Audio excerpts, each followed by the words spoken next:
नमस्कार, स्वागत है आप लोगों का एक बार फिर से हमारे एक नए वीडियो के साथ। और आज हम लोग आपको बताएंगे रजनीगंधा की खेती के बारे में। यूँ तो आपने रजनीगंधा के ऊपर बहुत सारे गाने सुने होंगे, लेकिन रजनीगंधा एक ऐसा फूल है जो बाजार में जिसकी कीमत हर समय काफ़ी अच्छी मिलती है। और किसान भाई रजनीगंधा को लगा के बहुत अच्छी आय अपनी अर्जित कर सकते हैं। हम लोग बताते हैं कि रजनीगंधा आप कैसे लगा सकते हैं। आप देख सकते हैं कि रजनीगंधा जो फूल है वो आप कट फ्लावर के रूप में भी बाजार में बिकता है और लूज फ्लावर के रूप में बिकता है, और उसके अलावा जो फूल होते हैं वो सुगंधित तेल के रूप में भी इस्तेमाल किया जाता है। अब हम आपको बताते हैं रजनीगंधा दो प्रकार के होते हैं। एक होता है सिंगल रजनीगंधा, सिंगल पेटल, जैसे आप देख सकते हैं ये सिंगल पेटल रजनीगंधा है और ये कट फ्लावर में भी और लूज फ्लावर में ज्यादा बिकता है। और इसकी कीमत थोड़ा डबल से थोड़ा कम होती है, लेकिन सुगंधित के रूप में इसमें एरोमा के रूप में इसमें ज्यादा एरोमा होता है, ज्यादा सुगंधित होता है डबल पे अपेक्षा। ये मैक्सिकन सिंगल है और लगाने का तरीका दोनों का सेम होता है, लेकिन सिंगल पेटल्स का ज्यादातर लूज फ्लावर में यूज किया जाता है और जो सुगंधित तेल बनाया जाता है रजनीगंधा से उसमें प्रयोग किया जाता है। इसके बाद हम बात करते हैं डबल रजनीगंधा की। इसको ये अभी मैच्योर हो चुका है, लेकिन आप इसमें देख सकते हैं कि जो पेटल्स हैं ये डबल हैं।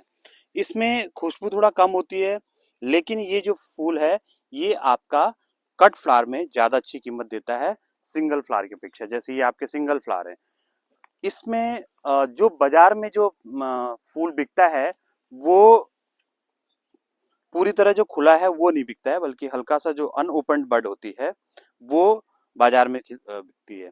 तो जब किसान भाई इसको कट फ्लावर के रूप में का इस्तेमाल करते हैं तो नीचे से इसको कट करके और हल्का सा जो अनओपन्ड बड होती है उसका प्रयोग किया जाता है। और अगर ये खुल जाए, ओपन हो जाए बड, तो इसके बाद इसको लूज फ्लावर के रूप में भी और सुगंधित, जैसे ये इसका लूज फ्लावर है तो ये सुगंधित उसके रूप में भी बिकता है जैसे ये है। तो इसकी खुशबू बड़ी अच्छी होती है और ये मंदिर में और मतलब आप चढ़ावे के रूप में भी इसको फूल को इस्तेमाल कर सकते हैं और सुगंधित तेल के रूप में इस्तेमाल कर सकते हैं।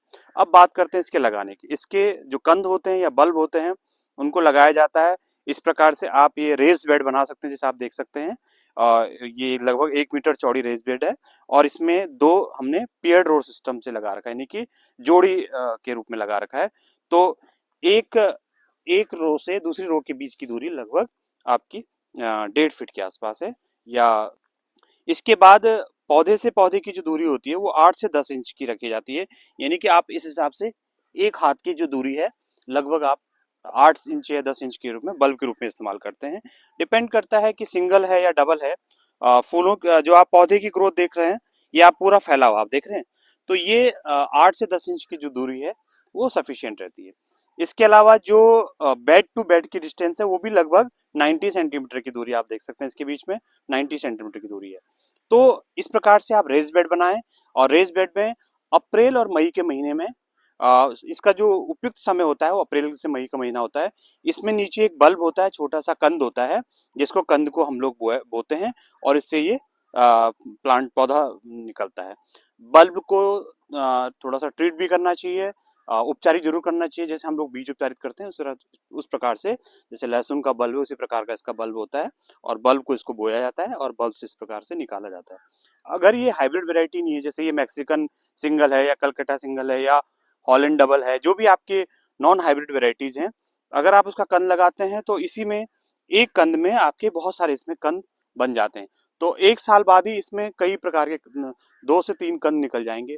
और जैसे जैसे इसके 2 से 3 साल का समय आता है तो कंद की मात्रा भी बढ़ती जाती है। तो आप इसमें कंद को एज अ मतलब बीज उत्पादन के रूप में भी आप देख सकते हैं, और बाकी जो आपके फूल डेवलप हो रहे हैं उसको आप कट फ्लावर के रूप में भी देख सकते हैं।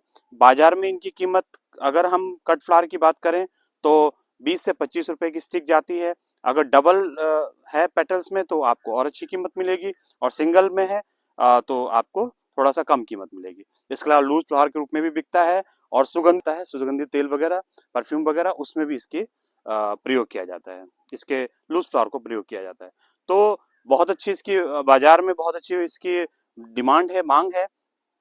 आपके पास अगर ऊसर भूमि है या आपके यहाँ मिट्टी बहुत अच्छी उपजाऊ नहीं है तो आप इसका प्रयोग कर सकते हैं। सबसे अच्छी बात यह है कि ये जो रजनीगंधा है इसमें बीमारियां बहुत कम लगती है, ना के बराबर है। अभी तक हम लोग पिछले 2 वर्षों से यहाँ पे लगा रहे हैं, लेकिन हमने किसी प्रकार की कोई बीमारी नहीं देखी है। और खरपतवार भी कम उगता है, क्योंकि ये देख रहे हैं आप, ये पूरा पौधा फैल जाता है जमीन में, तो इसके नीचे खरपतवार थोड़ा कम उगती हैं। अगर आप चाहें तो इसके बीच में पराली भी आप बिछा सकते हैं, क्योंकि देखिए आप कभी धान की जैसे पराल निकाला है, तो उस पराली को आप इसके बीच में लगा देंगे तो मल्चिंग का काम बहुत अच्छा होगा। और अगर आप प्राकृतिक खेती से करते हैं तो प्राकृतिक खेती में भी आप इसको आसानी से उगा सकते हैं, इसमें मल्चिंग का प्रयोग करके, पलवार का प्रयोग करके, और इस प्रकार से आप दोनों इसमें आच्छादन भी कर सकते हैं और बीच में आप वापसा भी कर सकते हैं। और प्राकृतिक रूप से आप इसकी रजनीगंधा की खेती आसानी से कर सकते हैं, क्योंकि इसमें किसी प्रकार का कोई बीमारी नहीं आ रही है, किसी प्रकार का कोई रोग नहीं है, कोई कीड़ा इसमें कोई नहीं आता है, और बहुत अच्छा उत्पादन है। आप छोटे से खेत में भी लाखों रुपए इसमें आप कमा सकते हैं। तो आप, मेरे किसान भाइयों से यही है कि अगर आपके पास कोई ऊसर भूमि, कोई बंजर भूमि है, या जिसमें आप लोग अच्छा उत्पादन नहीं कर सकते हैं, तो आप इसका रजनीगंधा का प्रयोग करिए। हम लोगों ने ये नेट हाउस के अंदर इसका प्रयोग इसलिए किया है क्योंकि हम इसके अंदर इसका बल्ब तैयार कर रहे हैं।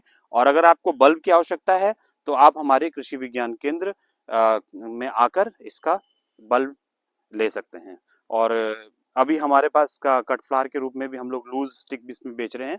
तो अगर किसी को आवश्यकता है तो आप हमारे कृषि विज्ञान केंद्र से संपर्क कर सकते हैं। धन्यवाद।